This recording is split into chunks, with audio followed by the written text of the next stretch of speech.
She laughed so loud it silenced the entire room. Her eyes locked on me with that smug look I'd known since high school. "At least my baby has a father," she said, clutching her glass like a trophy. My hands trembled, not from shame, but from rage. Because the man she was praising, the so-called perfect husband, my son knew his darkest secret. If you think this is going to end the way she planned, think again. What happened next turned this family dinner into the biggest scandal of the year. So before we go any further, make sure to like, share, and subscribe, because trust me, you won't believe the twist coming. I stared at her, every laugh from the table slicing through me like a blade. They thought I was weak, broken, a single mother scraping by. They didn't know the nights I spent building a life from nothing, the nights I wiped tears and balanced bills, while she lived like a queen. And now, here she was, making a show of it, as if I should envy her. Her husband. Ryan slid an arm around her shoulders, flashing that fake smile that had everyone fooled. But not me. And definitely not my son. Because 2 weeks ago, he came running into my room, pale and shaking, holding a phone in his tiny hands. On that screen was a truth so vile, so explosive, it could burn their perfect little world to ashes. "Paisley, are you okay?" someone whispered. I forced a smile. "Better than ever," I said softly. My fingers tightened on the tablecloth. The taste of revenge was already on my tongue. They wanted a show. I'd give them one they'd never forget. But first, I had to wait for the perfect moment. And when my son spoke, that moment would shatter every lie in this room. I watched my son fidget in his seat, his small fingers drumming nervously on the edge of the table. He looked at me once, eyes wide, as if asking for permission. I gave him the slightest nod. My heart was pounding so hard it felt like the entire room could hear it. The laughter continued, echoing like a cruel soundtrack to my silence.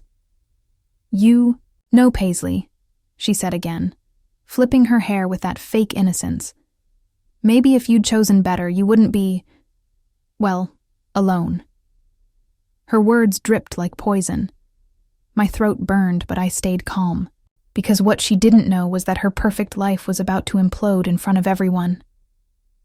Ryan leaned in to kiss her cheek, and my stomach churned. He looked so smug, so untouchable. But I remembered that video, those messages, that hotel room, and the woman who wasn't his wife. Then, like a gunshot in the quiet, my son spoke. His voice was small, but it cut deeper than a scream. "Mom, should I tell them what Uncle Ryan said on your phone?" The entire table froze. Forks clinked against plates. Conversations died mid-sentence. Her smile vanished, like someone had ripped it off her face. Ryan's hand slipped off her shoulder. I could feel their panic rising like smoke. "What did you say, sweetie?" she asked, her voice trembling now. She was trying to play it off, but her eyes darted toward him. Then, to me, my son looked straight at Ryan. "Should I show the pictures too?" A gasp shot across the table. Someone dropped a glass. I sat back, calm as ever, my lips curling into the faintest smile. This wasn't even the beginning, because what my son was about to reveal would ruin more than just a marriage. Ryan's face turned pale, like all the blood had drained out of him. His fork slipped from his hand and hit the plate with a sharp clang. The room was dead silent, except for my son, who sat there swinging his legs like this was just another family dinner. "What pictures?" Her voice cracked as she looked from me to him, then back to Ryan. She gripped his arm so tight her knuckles turned white. "Ryan, what is he talking about?" Ryan opened his mouth, but nothing came out. Just a stutter, a broken sound that made the tension even worse. I leaned forward slowly, resting my elbows on the table, and said, "Sweetheart, if they want the truth, let's give it to them." My son pulled the phone from his pocket like a magician revealing the final trick. One tap, and the screen lit up with a video thumbnail. Everyone at the table craned their necks, and then it played. Ryan, in a hotel room, with another woman, laughing, whispering things that made even the oldest aunt gasp and clutch her. Pearls. The sound of him calling her by name filled the room like a bomb going off. Who is that?" His wife stammered, her hands shaking as she grabbed the phone. She looked like her entire world had just collapsed. And it had. But I wasn't done. "Oh, you don't know her?" I tilted my head. "That's strange, because she knows him very well. And guess what? She's pregnant. With his child." The gasp that followed could have shattered glass.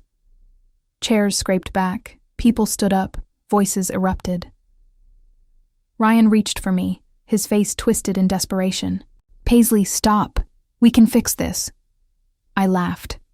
Loud. The kind of laugh that comes after years of swallowing pain. "Fix this? You broke it the moment you touched her, the moment you made me feel small." But what nobody knew yet, what would leave them speechless, was that Ryan's betrayal wasn't the only secret tonight.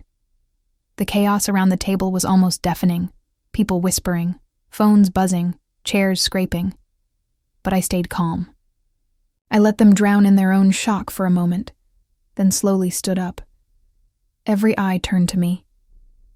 Ryan's wife was crying now, mascara streaking down her cheeks, gripping his arm like she could hold on to the life that was slipping through her. "Fingers, you think this is the end?" I asked, my voice sharp enough to cut through the noise. The room froze again. Ryan swallowed hard. His wife looked up at me with trembling lips. "What do you mean?" I took a deep breath, my eyes sweeping over every stunned face at the table. "You all laughed at me for years, mocked me for being a single mom, called me a failure. Tonight you were ready to humiliate me again. But the truth is..." I paused, letting the silence thicken like smoke. "Ryan didn't just cheat. He stole from me." That got their attention. A chorus of confused murmurs filled the air. Ryan's face turned from pale to crimson. "That's a lie," he snapped, slamming his hand on the table. "Really?" I tilted my head and pulled a folder from my bag, dropping it right in front of him. Contracts, bank statements, emails, all with his name on them. "You remember the business idea you laughed at when I told you about it years ago? The one you said would never work? You stole it, took my concept, my clients, and started your company behind my back." Gasps echoed like thunder. His wife stepped back from him as if he were poison. "Is that true, Ryan?" she whispered, her voice breaking. Ryan's lips moved, but no words came out. He just stared at the papers like they were dripping with blood. "Oh, and one more thing," I added, pulling out my phone. I tapped the screen and turned it toward them. A headline glowed in bold letters. "Tech giant invests $15 million in startup led by Paisley Carter." The entire room went dead silent. Some mouths dropped open. Others covered their faces. I looked Ryan dead in the eye and smiled. "That startup? Mine. The one you thought would never make it. So yes, you cheated, you lied, and you stole. And now, you've lost everything."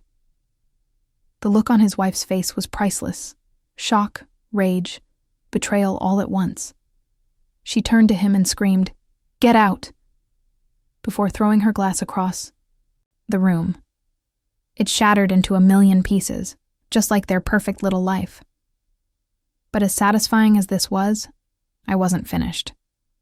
Because the next thing I had planned, it would make this entire family remember my name forever.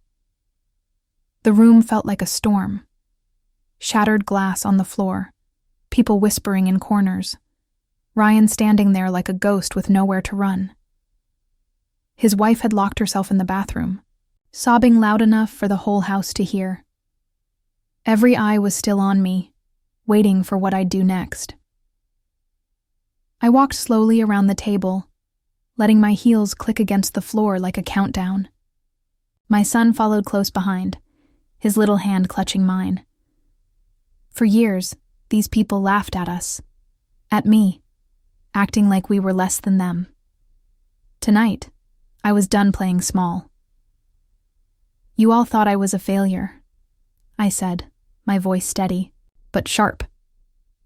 "But while you were busy judging me, I built an empire, and I didn't need anyone's pity or anyone's help."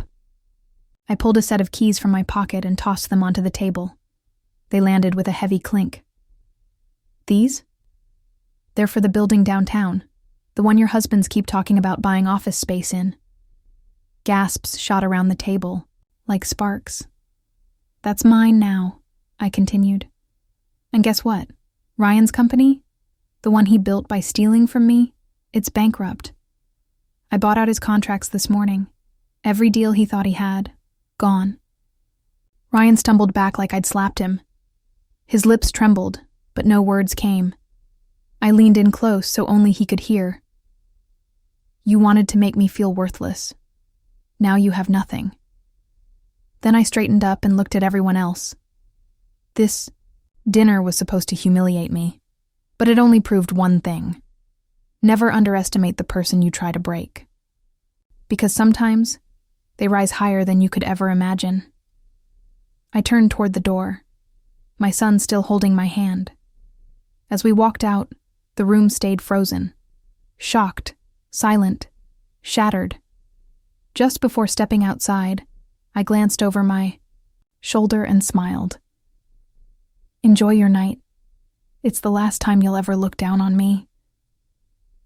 The door closed behind us with a soft click, and for the first time in years, I felt free, powerful, unstoppable. They wanted to see me broken. Instead, they watched me win. The revenge they planned for me became the empire I built, and that's the sweetest ending of all.